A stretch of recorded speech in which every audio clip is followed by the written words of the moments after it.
Manx Radio's Update with Christian Jones.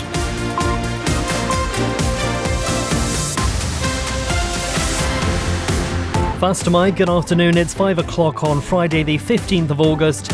I'm Christian Jones and this is Update. Welcome into 30 minutes of all the latest news, sport and travel, compiled from the resources of Manx Radio's newsroom. On the way tonight, the Isle of Man fell silent today as the 80th anniversary of VJ Day was marked. Meanwhile, preparations are stepping up a notch as the Manx Grand Prix gets underway this weekend, and FC Isle of Man are hoping to bounce back after a 4-0 thrashing which put them bottom of the table. All those stories and more coming up. Drop me a message if you want to say hello. Text WhatsApp to 166 177 or email to studio@manxradio.com. First of all, though, let's get the latest with Lewis Foster. Fastamai. The Isle of Man has marked the 80th anniversary of VJ Day and the end of the Second World War. A wreath-laying ceremony was held at the National War Memorial in St John's and a 2-minute silence observed at midday. The clerk of the course for the Manx Grand Prix and Classic TT says the new expanded schedule this year will offer more flexibility for race organisers and officials. Gary Thompson will once again take charge of proceedings on the Snaefell Mountain course from the 17th to the 29th of August and is hopeful for good weather following what he calls hellish conditions in 2024. The longer schedule is also being welcomed by businesses on the island. But John Kinley, who owns Ocean Views Bar and Restaurant in Onken, says it won't be an immediate fix. I think this year, hopefully people will come over, but I have a funny feeling that it might just be a bit quieter. I think next year and the year after it will go back to where it needs to be. A major housing scheme in Union Mills has been approved on appeal, overturning a previous refusal. Dandara has secured approval in principle to develop land off Main Road, Trolley Lane and Strang Road. And vehicles can once again drive over Ramsey Swing Bridge. The historic landmark has been closed to motorists since works got underway to repair a hole in the carriageway back in January. The latest international news, Volodymyr Zelensky says his country is counting on America as Donald Trump travels to Alaska for high-stakes talks with his Russian counterpart, aimed at ending the war in Ukraine. The US president claims he won't do business with Vladimir Putin until the war is settled. The UK's largest bioethanol plant is expected to close with the loss of 160 jobs. It's after the UK government confirmed it wouldn't bail out the facility near Hull. And Iceland is offering a £1 reward to customers who identify thieves in store. The retailer says it loses £20 million to shoplifters every year. Those are the headlines. I'll be back with the news at 6. Gurmai, thank you very much for that, Lewis. Let's take a look at the weather now, brought to you by Manx Glass and Glazing. Dry with warm, sunny spells, light to moderate south-northwest winds and a top temperature of 22 degrees Celsius. Little change overnight, some cloud around again in some places tomorrow morning, then clearing to leave plenty of sunshine, light easterly winds and top temperatures rising to 23 degrees Celsius in the afternoon. Manx Glass and Glazing can supply and install single, double and triple glazing. Call 674 573 or visit the showroom on the Snugborough Trading Estate. Lost your keys? Got locked out? Get in with Kevin's Keys, your fast, reliable locksmiths 24/7. Homes, cars and bikes, Kevin's Keys do it all. And why not get a spare set cut and chipped just in case? Call Kevin on 287 287.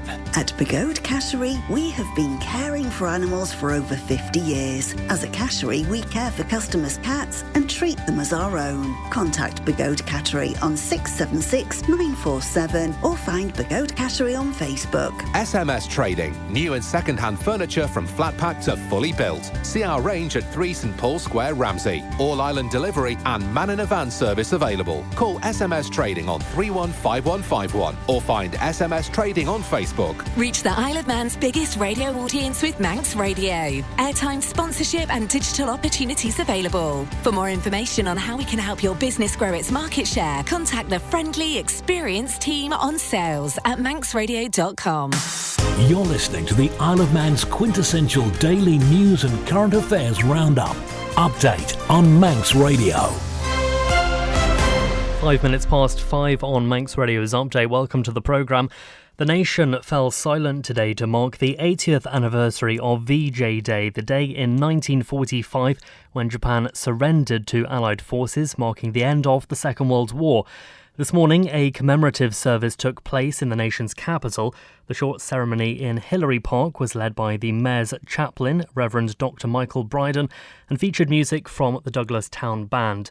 Addressing those gathered, Douglas Mayor Stephen Crellin says it's important that we continue to remember the courage and resilience of an entire generation. Ladies and gentlemen, Moramai, and a very good morning to you all. It is both an honour and a humbling privilege to stand before you today as we gather to mark a moment of profound significance, the 80th anniversary of the Victory in Japan Day, the day that the Japanese Imperial Forces surrendered. A day when hostilities ended after dropping the atomic bomb on Hiroshima and Nagasaki, bringing an end to a brutal conflict and ushering in a long-awaited peace.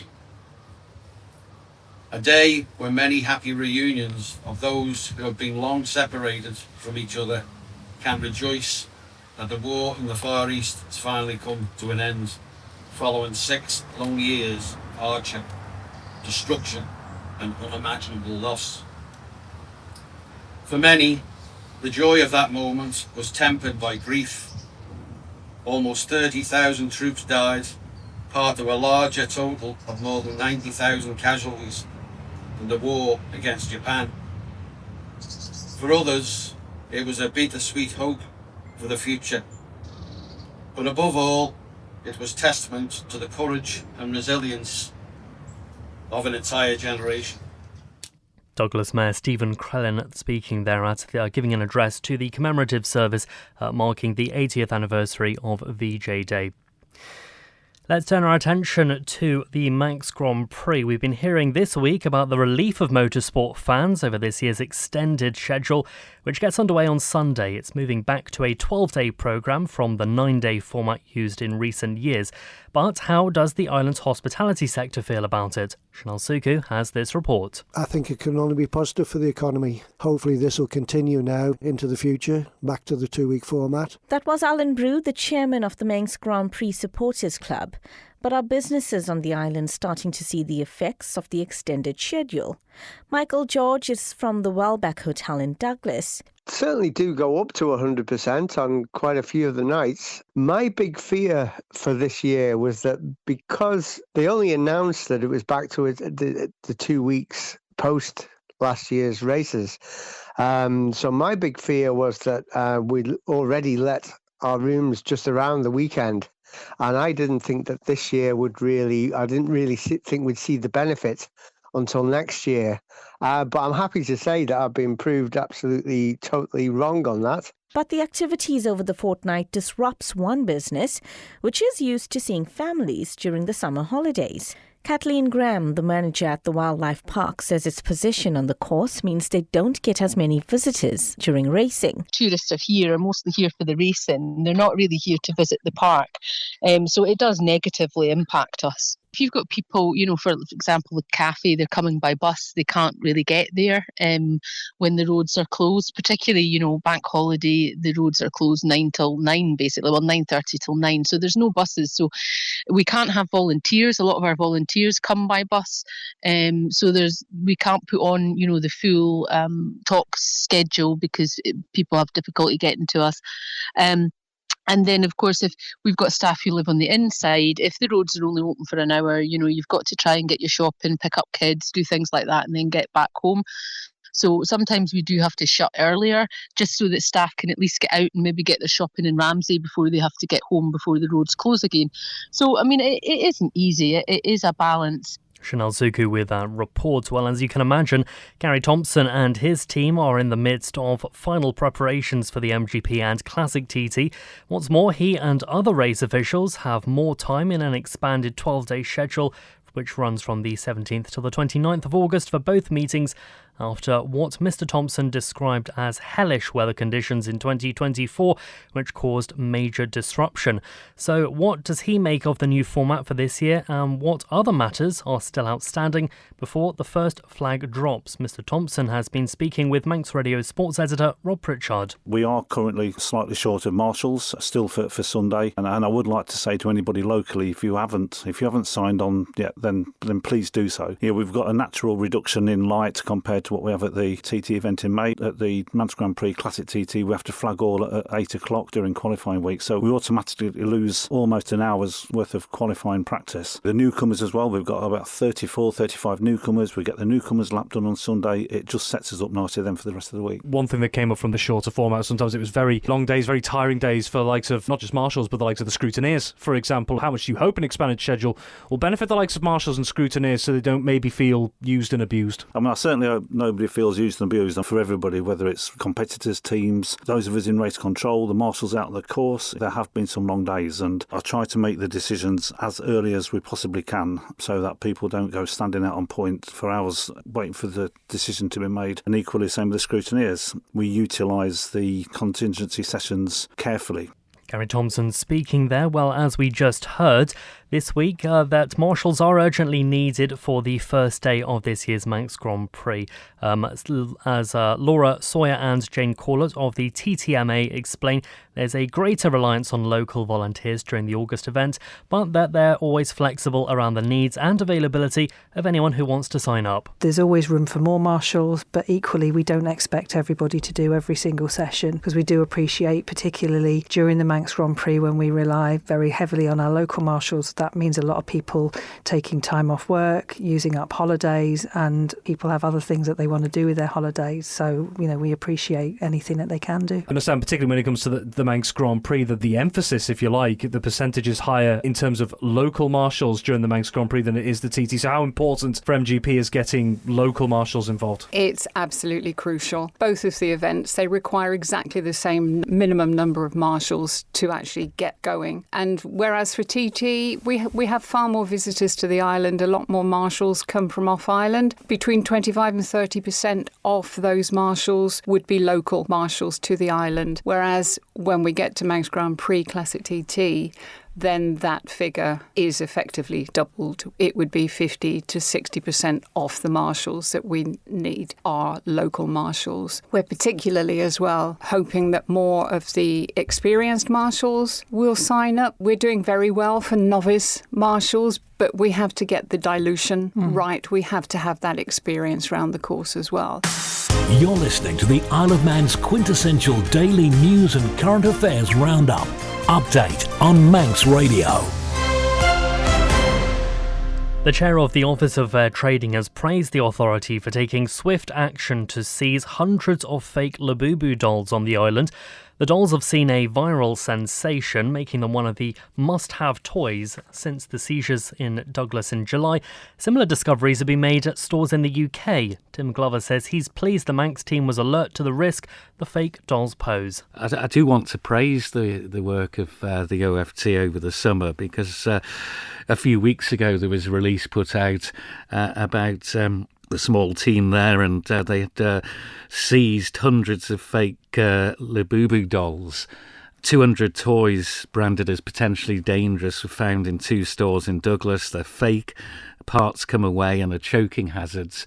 And I thought that was tremendous work at the time. I've seen these dolls and how fragile they are at the end of July when I was at the board meeting at the OFT. And it's only a couple of weeks later that this is now being widely reported as happening in the UK. So I think our team at the OFT were actually ahead of the game on this scam that was going on. And I just want to thank them for all the work that they do that goes pretty much unnoticed throughout the whole year. But that story now about these fake Labubu dolls is rife across the UK networks now in news reporting. So well done to the team. Manx Radio Travel, driven by Quayside Tyres and Service Centre. Well, let's take a look on the roads to begin with. In Castletown, there's temporary lights on Victoria Road near the entrance to the railway station, 24 hours a day for bus stop improvement works. Meanwhile, near Foxdale, temporary lights on the shoulder road at the South Burrell Plantation for tree works, and in Douglas, temporary lights on Woodburn Road for bus stop improvement works. Of course, looking ahead to the weekend, the Manx Grand Prix gets underway on Sunday with the first qualifying session, which means the Mountain Course is due to be closing on Sunday afternoon at 12:45 lunchtime, reopening no later than 6 o'clock.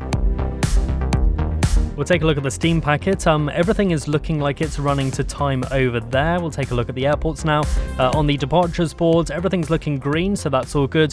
And on the arrivals board, similarly, all green, so everything is running to time. Ask how you can spread the cost interest-free at Quayside.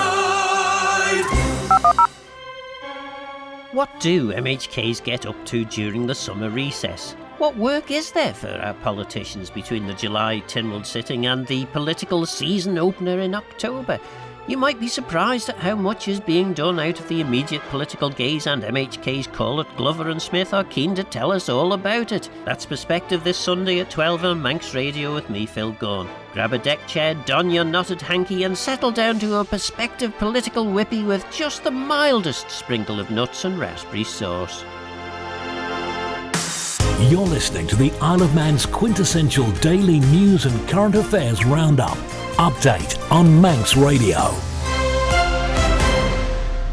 16 minutes past 5 on Manx Radio's Update. A major housing scheme in Union Mills has been given the green light on appeal, overturning a previous refusal by planners. Simon Richardson is with us now. Faster my Simon. What has been decided here? Faster my Christian. Well, Dandara has secured approval in principle to build on land off Main Road, Trollaby Lane and Strang Road. The site itself is classed in the area plan for the east as what's known as a strategic reserve site, basically meaning it's earmarked as suitable for housing if needed. OK, so the decision by planners was refusal, but that's been overturned. Why was the appeal successful, do we know? Well, the appeal inspector found there was a sufficiently pressing need for new homes is ultimately what it came down to. And that need outweighed other planning policy conflicts. There were concerns about traffic, the loss of agricultural land and the site's character, but those were judged to be issues that can be addressed later down the line. OK, so does this mean that work can begin straight away? No, not just yet. It's only approved in principle. 21 conditions also have to be met before construction can begin. These include detailed designs, environmental and drainage assessments, affordable housing and transport links. Simon, thank you for joining us. And we have approached Dandara for comment. Nothing back yet, though. Now, you might have heard in the UK news this week about a shake-up of driving laws in England and Wales. It could see motorists over 70 banned from the roads if they fail compulsory eye tests. Plans also include reducing the drink driving limits to bring legislation in line with Scotland and introducing penalty points for passengers not wearing a seatbelt. Manx Radio has asked Infrastructure Minister Michelle Haywood whether we could see the island follow suit. I'm sure that the authorities in the UK are reacting to a perceived risk and a perceived way of managing their road safety so that they can address some of those risks, and that'll be decisions they've taken based on data they have. And in terms of that age group on the Isle of Man and road safety policy here, how does it play in? Do we correspond to the UK? We're similarly aligned, so we do work on a sort of safer road strategy that does include an element of keeping people safe on the road, and through our licensing and our testing procedures, there is nothing that we have as a current work strand to address drivers in that category. And in fact, if we look at the data for those that are involved in road incidents on the Isle of Man, compared to the age of demographics of our population, it doesn't show that age group are at any significant risk. But in terms of the other road users that they might pose a risk to, is there any data around that? Yeah, there's not a lot of data. So we know that our two risk groups, if we start looking on an age basis, our two risk groups are our 16 to 20s, the young drivers who've just passed their test, and there is some active work going on around that, and how do we reduce those risks. And then the other risk group is males aged 51 to 55, and they are significantly more at risk of being involved in road collisions than any other group. Infrastructure Minister Michelle Haywood speaking to Lewis Foster there. Now, it's some years since Tom and Barbara Good's efforts at self-sufficiency graced the TV screens in the comedy sitcom The Good Life. A note to younger listeners, don't worry, I wasn't around for that either, so I don't know what that's about too. But decades later, the popularity of allotments and growing your own veggies is off the scale. This week was National Allotment Week, celebrating the joy of growing your own. Simon Richardson grabbed his wellies and headed out to the west of the island to find out from celebrated allotmentarian Pete Hayes the allure of veggie patches.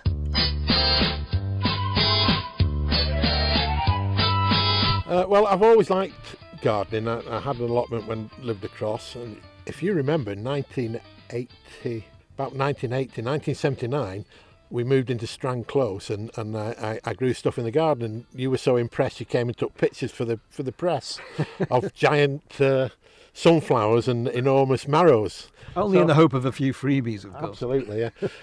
So yeah, I've always liked it, and we got this. Linda and I got this because we'd thought about it, and it's something we could do together. And we got it just before COVID, and it was a lifesaver. There's a lot of work involved. When we first came, it had been covered up. There was lots of rubbish on it. We took sort of 2 or 3 months to do the groundwork before we did anything else. Now, it's so popular these days, allotments. I mean, there are absolutely loads of allotments here, and it's growing all sorts of different things. Nationally, I think there's queues virtually everywhere in the UK to get hold of one, and probably similar here in the Isle of Man. We're always talking about mental health these days. I mean, how precious are they in that respect? It's a lovely space to be. I mean, we're sat here now. It's a little overcast, but it's lovely and warm. You can come down here and potter and do a little bit of hoeing, and then sit in a chair and read a book, listen to the radio, listen to music. It just gets you away from everything. I mean, you're a man who I've known a long time. You like your adrenaline, you like your motorbikes, your cars and everything else. And here, of course, you're swapping it for cabbages, tomatoes, parsnips, whatever. It's very different, isn't it? It is, but there's nothing finer than watching stuff grow. And you start off with a blank canvas. I don't particularly grow stuff over the winter. I cover up the ground and operate as much as I can a no-dig policy because my back and everything else. We talk a lot today about food security, don't we, as well? And I mean, here you are, you're growing a heck of a lot of vegetables.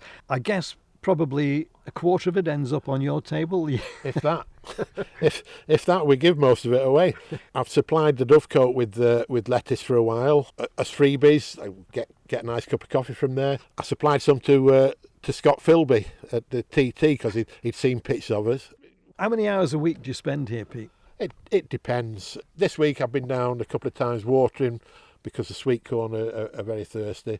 And weeding. I've tidied up a bit because I knew you were coming.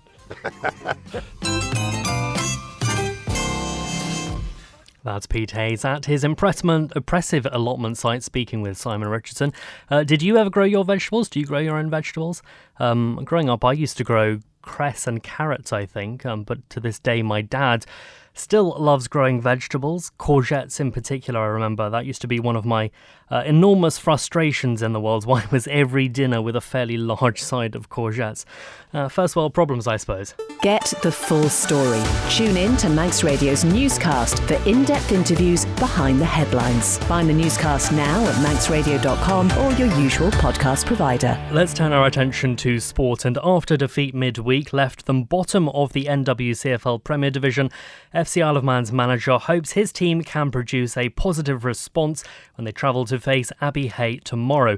But Paul Jones still believes his squad may need more time to reach the levels they want, as they hope to put their 4-0 loss at Earlham on Tuesday behind them. It's not all doom and gloom. There are some positives, and we need to keep working on them and making sure that we're better game to game and focus on the next 42 games that we've got in the season. So we're just really focused on improving and getting better, and realise there's a long way to go with the group that we've got. You've maintained that you believe there's a lot more to come from this squad throughout the season, but how do you try and avoid that negative feeling setting in? Because if results aren't coming, naturally it can lower morale. It can, but again, it comes back to perspective, and it comes back to how we talk to each other in and around the club. We can't affect what other people say, but we can certainly affect how we behave and act and talk about things when we're together. And I think, we've got some good experiences within the group to make sure that we can stay on track. You kind of have to, there's kind of no negotiation and no wiggle room around that. So yeah, by focusing on the good stuff, by focusing on improving and developing and things that people can do to move their game forward and we can do to move our game forward, and that being the clear focus, that's the way you do it. And as I say, we unfortunately have some good experience of having to do that over the years, and no successful team has ever just rocked up and turned up and been able to do it. The advantage that some of our competitors have and most other teams in the world of football have is that when they bring new players in, they're hoping that they're going to be an upgrade on the players that they've already got. And our players that we're bringing in are capable of doing very, very well, but they're coming in with less experience than the people that are not around anymore. So that is always going to take a little bit of time. Ravens boss Paul Jones speaking there, and tomorrow's match between Abbey Hay and FC Isle of Man will kick off at the Abbey Stadium at 3 o'clock. Let's stick with sport and we can say faster my to Rob Pritchard. Faster my Christian. Well, starting with athletics tonight, Ollie Lockley and Krista Kane produced record-breaking performances during the penultimate round of this year's No Rest for the Wicked series last night. Lockley took overall and the men's victory during last night's Anna Maria Cotillo Foxdale 5-mile race in a time of 25 minutes and 3 seconds. That time was 19 seconds quicker than the previous course record set by Corinne Leeming last year. Meanwhile, Krista Kane was the first female finisher in a time of 28 minutes and 5 seconds, which was more than 4 minutes faster than the previous female course record set back in 2021 by Rebecca Pate. Elsewhere, completing the men's top three was Jordan Kane in 27 minutes and 29 seconds in second, and Jack Okel in third, shortly after in 27 minutes and 33 seconds. In the women's event, Island Games competitor Emily Milcreast was second, recording 32 minutes and 56 seconds, whilst Francie Sill went third quickest in 33 minutes and 16 seconds. The final round of the No Rest for the Wicked series is taking place tonight at 7 p.m. in the west of the island with the Peel Trail Race. In golf, Manx Pro player Anna Dawson managed a top 20 finish in her latest outing on the LET Access Series this week. The former Peel player finished joint 20th with an overall final score of 5 over par at the Ladies Slovak Golf Open. It's Dawson's 11th appearance on the Access Series so far this season, which has already included a number of strong results. They include top 5 finishes in the Superboc Ladies Open, Montauban Ladies Open and Amundi Czech Ladies Challenge. And finally, a selection of classic sidecars will be showcased on the Snaefell Mountain course at this year's Classic TT. A classic sidecar parade lap is scheduled to take place on Wednesday, the 27th of August. Due to feature 18 machines, organisers say it's aimed at being a celebration of sidecar racing's golden era between the 1960s and 1980s. A number of past and present competitors are expected to take part, including Dave Molyneux, Greg Lambert and current TT champions Ryan and Callum Crowe. The full parade lap list is available on our website. Gurumai, thank you very much for that, Rob. Now, earlier we heard about Pete Hayes talking about his allotments where he was swapping bikes for cabbages. Is that something we could see you doing in the near future? See, an allotment's never something that's crossed my mind, but you never know in future. Would you grow vegetables? Have you ever grown vegetables? I haven't, no. That'd be a completely new experience. If you were to grow a vegetable, which would it be? We were just talking off air. You said you also are not a fan of the courgette. I'm not a fan of courgette. I'd probably go for something, much simpler like carrots or potatoes or something like that. I don't know. Yeah. Courgettes are a bit of an acquired taste, apparently, it seems. Well, that's it for Update this evening. Thanks very much to newsreader Lewis Foster. Rob is up next with Friday Sport. Chris Pearson in conversation with James Fenton after that. Chris Kilney's greatest hits from 6:30, followed by the Kane Brothers at 9. Have a good weekend. I'll be back with you on Monday. So until then, take care. Bye-bye for now.